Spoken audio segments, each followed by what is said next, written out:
小伙子设计的交通大桥获得了国际金奖，得奖者却被换成了他们公司老板的名字。这位设计师找到董事长办公室，打算问个究竟。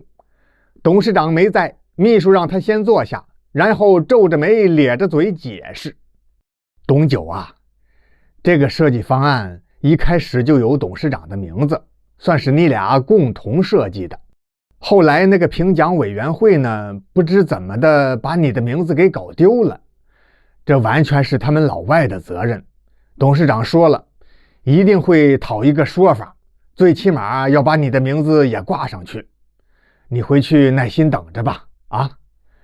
董九哪肯听秘书这一套，因为这个桥梁的设计方案完完全全100%出自他董九一人之手。是董事长偷偷把设计者改成了他的名字，这是明目张胆的剽窃，我怎么能容忍呢？在董事长办公室等了一天，也没有见着董事长张道达。哼，看来你是故意躲着我，明天再来，我看你能躲几天。第二天一上班，没等董九上楼去找董事长，人事部经理先把他请进了人事部的办公室。董九，董设计师，我很遗憾地通知你一件事情，这不是快到年底了吗？公司明年的工程还不知道在哪儿呢，所以董事会出于无奈决定裁员，其中有你啊。王经理，你是开玩笑呢吧？据我所知，公司明年的活都已经安排满了。再说了，我的设计水平，我自己不能说是全公司第一，起码也没人敢说我差吧。真要是裁员，也裁不到我头上啊。你不要激动，这是董事会的决定，我也只是执行而已。给，拿着手续，可以到财务去领半年的补偿工资。说完，啪，人事部经理就把档案袋扔在了桌子上。董九拿着自己的档案，气哼哼在董事长办公室又白等了一天。晚上回到家，被公司同事他最要好的朋友多一口约出来喝一杯。3杯酒下肚之后，多一口拍了拍董九的肩膀：兄弟，能忍就忍了吧。哥们儿，我已经替你在马秘书那里打听了，他说这事儿啊，原因不在董事长那里。那在哪里？要说根源还是在你自己身上。有个女的叫菜花，你没忘吧？啊，没忘。他说他要跟我谈对象，我说我有女朋友，已经拒绝他了。哎，这就对了，你拒绝菜花的时候说话太难听，人家恨上你了。他老爸是甲方经理蔡九阁，咱公司明年的工程啊，有40%是蔡九阁给的。你想想，咱们老板张道达能不听人家摆布吗？啊？听完好朋友多一口的劝说，董九陷入了沉思。回到住处琢磨了一个晚上，他也就想通了。光棍不都势利，我就忍下这口气吧。第二天，这位年轻的桥梁设计师董九调整心情，重新打起精神，整理好自己的简历，同时发给了4、5家资质不错的公司。没想到全部是石沉大海。打过电话去一问，人家都说是他的条件不太适合。又找了几家稍小一些的公司，结果还是一样，没有一家公司愿意用他董九的。董九这才明白，哦，看来那个菜花的父亲甲方经理蔡九阁已经把我的路全部堵死。真没想到啊，这些人竟然这么恶毒。哎，董九忽然想起来了，已经好几天没有和女朋友钟小珍见面了，于是打通了小珍的手机。奇怪，一连拨了好几遍，女朋友钟小珍始终是没有接电话。董九心烦意乱，又跟好朋友多一口喝酒聊天。董九老弟，你这人就是太单纯了。刚才你说什么？女朋友电话不接？嗨，我看你是多余难过，女人就是这样，只能同富贵，不能共贫穷。如今你丢掉工作，连找新工作的机会都没有了，女朋友还能跟你吗？我劝你呀，还是尽早另做打算吧。董九端起酒杯，仰着脖子一饮而尽，多一口给他满酒。董九低下头沉思不语。第二天，董九打点好行李，跟房东老太太结清了租金，打算回北方老家另谋出路。在火车站候车的时候，女朋友钟小珍打来了电话。董九心头一喜，就想接电话说上几句，忽然想起来好朋友多一口那几句话。是啊，如今我工作没了，职业生涯也断送了，哪还有资格谈恋爱，更配不上这漂亮优秀的模特钟小珍了。于是他就没接钟小珍的电话。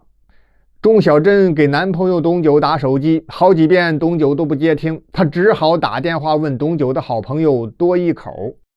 小珍你好，董九他现在应该快要检票上火车了，我送他去的火车站。我回家刚进门，这不你就打电话来了。钟小珍二话没说，乘坐出租车很快就赶到了火车站。一看时间，董九的火车就快发车了。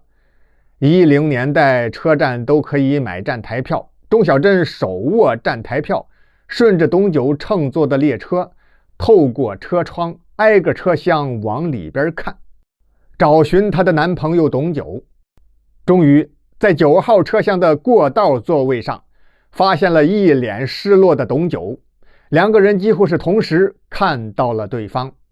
开口刚想说话，耳边响起一声长鸣。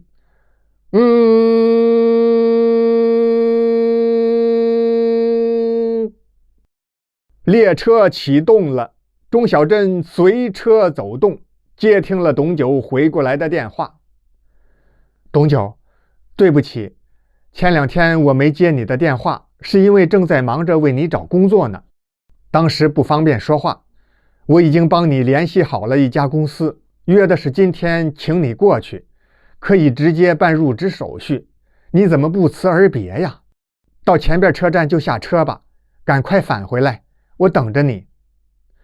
于是2个小时之后，董九在最近的车站下了车，买上返程车票，又回到了原点。时间已经是晚上了，租的房退了，只好在宾馆睡了一晚上。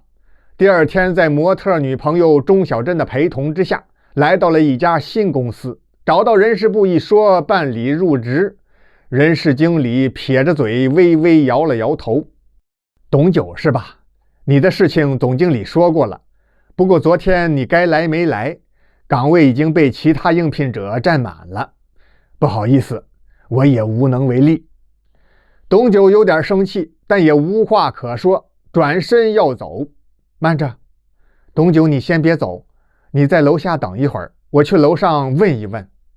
钟小珍让董九在1楼前台大厅的沙发上坐一会儿，然后自己走进电梯上楼去找总经理。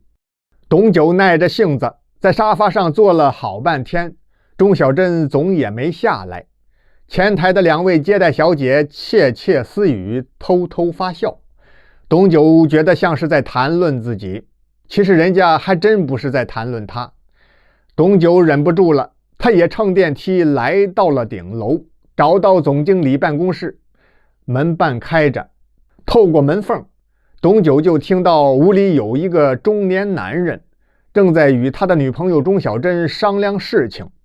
董九听明白了，原来这位总经理是要求钟小珍陪着出差几天，说是有什么业务要谈，只要钟小珍能够答应，她的男朋友董九随后便可以办理入职手续，工作就算是稳妥了。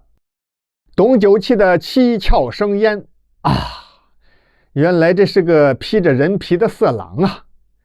推门闯进屋内，拉起女朋友就走。钟小珍舍不得离开，董九你别乱来，总经理正说要聘请你的事情呢。这位总经理一听就明白了董九的身份，眉梢一挑，嘴角一歪，露出一个轻蔑的表情。既然自己这么大脾气，就别让女人来替你出头啊。这句话可刺激到董九了，刚好看到桌子上放着一把水果刀，他伸手就要去抓。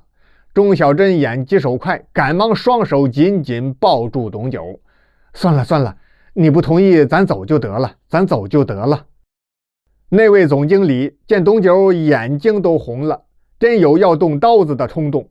他赶紧把水果刀收进了抽屉里，尴尬地笑了笑，开个玩笑，别当真，别当真。董九提出了分手，抛下泪流满面的女朋友钟小珍，独自回老家去了，改行做了一名出租车司机。哀莫大于心死，最爱的设计工作不能做，心爱的姑娘也分手了，董九就打算混日子了，反正能吃饭，饿不死就得了。就这样过了半年多，忽然有一天，董九在火车站广场边上等活的时候，一个俏丽的身影出现在他的车前。小珍，你怎么跑到这儿来了？董九，这几个月我始终没闲着，一直在寻找合适的律师和整理材料，现在一切都准备好了，只要你点头同意，律师就可以作为代理人替你打官司，赢回本应属于你的荣誉和奖金。董九热泪盈眶，心里是五味杂陈，紧握钢笔，在起诉授权委托书上签上了自己的名字。不久之后，官司打赢了，董九得回了桥梁设计的国际金奖，以及50万元的奖金。同时，原来公司的董事长张道达也支付了精神损失费，并且公开声明道歉。一位大建筑公司的老板看到了董九设计的作品之后，非常喜欢，特意投资注册了一家道桥设计公司，聘请董九担任首席设计师。董九和女模特钟小珍感情进一步得到升华，步入了婚姻的殿堂。